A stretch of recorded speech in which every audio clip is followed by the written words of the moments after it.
We're about to leave the world temporarily of the LMS adaptive filters and move on to recursive least squares filters. But somewhere in between there are the class of filters called affine projection filters. As you may recall, with the LMS adaptive filters, we minimized the expected error. We did a very approximate job of it, but that was our goal. Here our goal is a little bit different. We're going to minimize the weight update, subject to the constraint that we can predict the desired signal perfectly with our new weights. Okay, we're also going to add the additional constraints that we can predict our previous p values of the desired signal perfectly as well with our new weights. So this minimization, in essence, is going to say, what can we do minimally to our weights to allow us to perfectly predict the last p desired signals?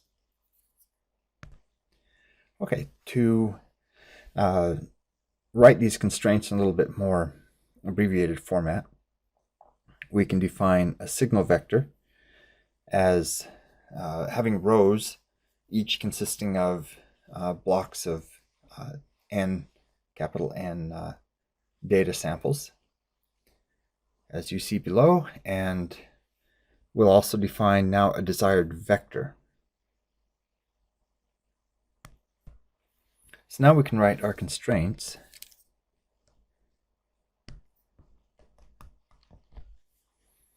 in terms of this matrix vector equation.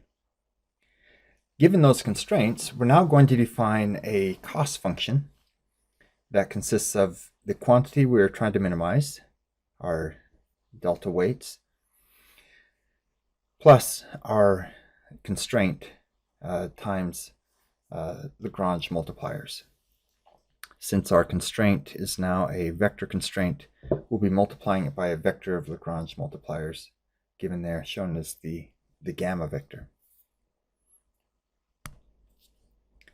Next, using the method of Lagrange multipliers, we find the derivative with respect to gamma of our cost vector, giving us just our constraint equation again, and set that equal to 0. And then we'll do the same now with respect to our w's, our weight vector, and I've written down over on the right in gray two of the properties of vector matrix gradients that will come in handy, giving us that the gradient with respect to w of n plus 1 is going to be 2 times delta w transpose n plus 1 minus gamma transpose a of n. And we will likewise set that equal to 0. Let me fix those two problems. Okay. So, given this equation, we can then write that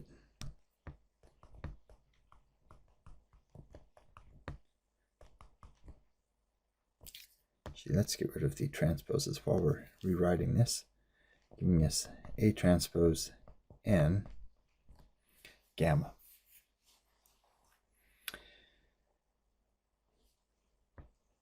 Okay, I must say, while preparing this lecture, I looked far and wide for a relatively simple development of this filter. As the name affine projection filter suggests, there are some interesting interpretations of what this particular type of filter is doing. I'll talk about those in a bit, but this I found was the most direct way of getting to our filter. We're now going to multiply on the left by A. Okay, I've expanded out delta wn plus 1 into wn plus 1 minus wn, and then move the wn over to the right side of the equation. So that's what's going on there. We now have an an in front of everything. Well, we might recognize that those two values are the same.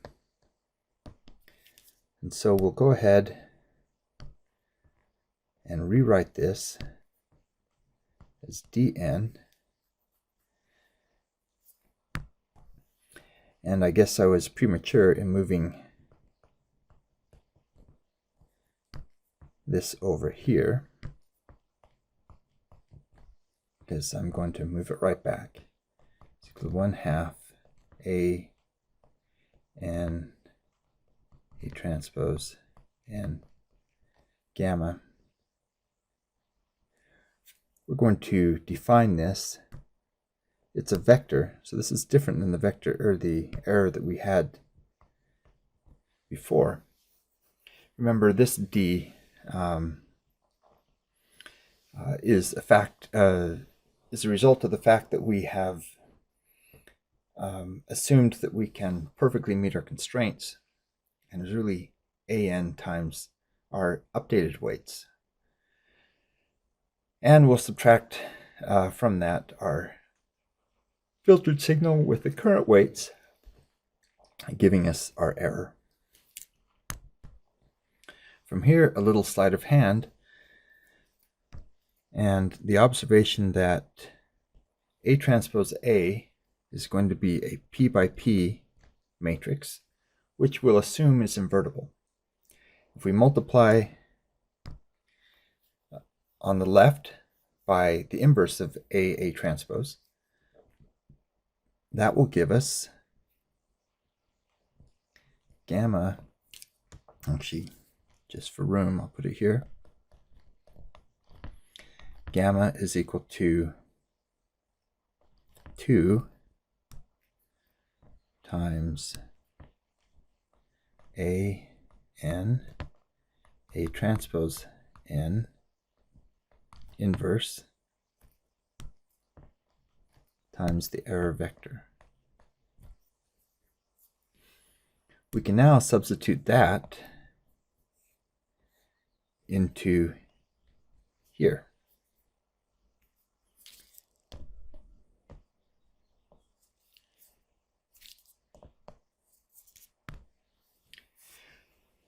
Giving us this weight update expression. I guess we could write this in the form that we're used to seeing, which is that W n plus 1 is equal to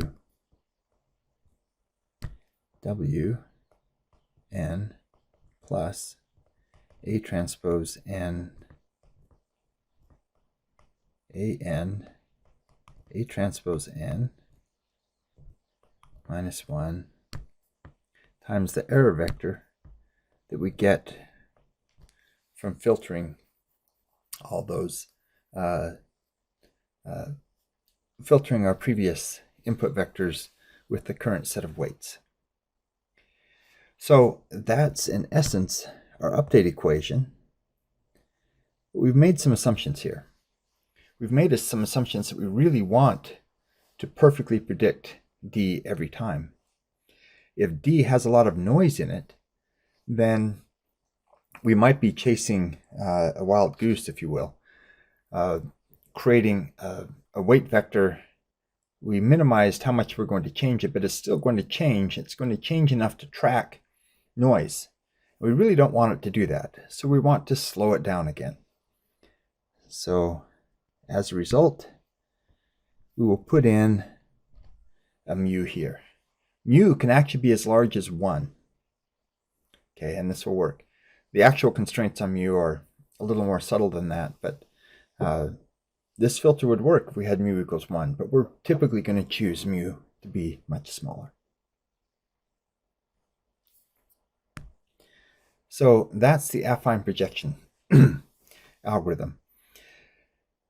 There is a problem in that if A transpose, which should be full rank, it may not be, especially if we have highly colored inputs A variation on this has us adding in another expression here, a regularization parameter. And that gives us this system here. So this is the one that's more commonly used. And this would be our regularized affine projection algorithm update rule. So in summary, the update rule is really the important part, but the algorithm proceeds as this. Create A as above. 2, create D, our vector, as above. 3, we find our error vector. Remember, instead of just a scalar, as we've done before, it's equal to D minus A n times W of n. And then 4, apply the weight update.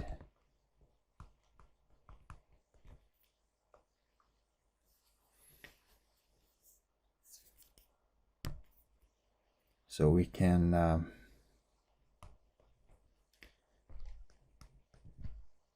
put these various steps in here. B comes from here, and A is this step here.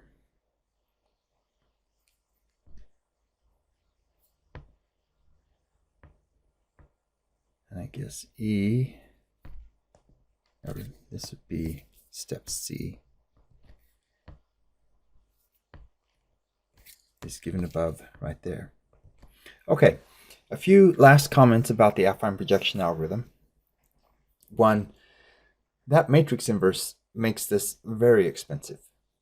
There is a fast affine projection algorithm that reduces the complexity by a factor of n, makes it a little bit simpler, but even so, the affine projection algorithm can be very computationally burdensome.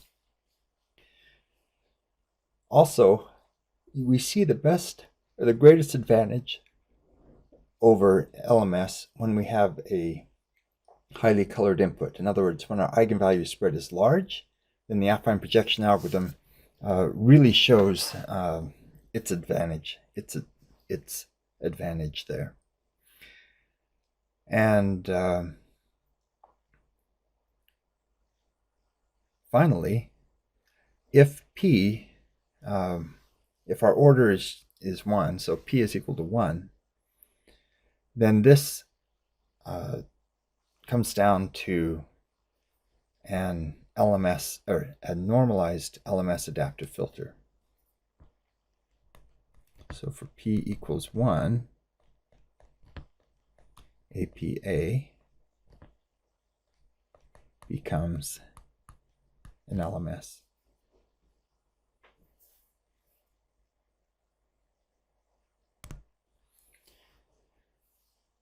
I almost forgot. I mentioned earlier that there are other intuitive ways of looking at the affine projection algorithm intuitively. And one of them has to do with the fact that when we do a filter update, if with, say, an LMS, if the signal does not change much between time samples, then there's really not that much new information that we can take advantage of. So for example, if we move in a certain direction and the filter values are pretty similar the next time, we'll move in the same direction. And in the limit, the amount of additional information is just not very much. And so what we're trying to do with the affine projection algorithm, and it's not maybe apparent from this math, but is to take advantage of the fact that we've already done a weight correction in a certain direction. Now we have some new samples. Can we look back and do a weight correction that's a little bit more intelligent, that takes advantage of the fact of what we already know and have already done, and looks now at any new information in our weight vector? So there's another development of the affine projection algorithm that goes along these lines. It's a few more pages of math and requires a little bit more study to understand. So this method seems to work, I think, just fine. But if this is something that interests you, know that there are other ways to interpret this and other variations on the algorithm that you can pursue.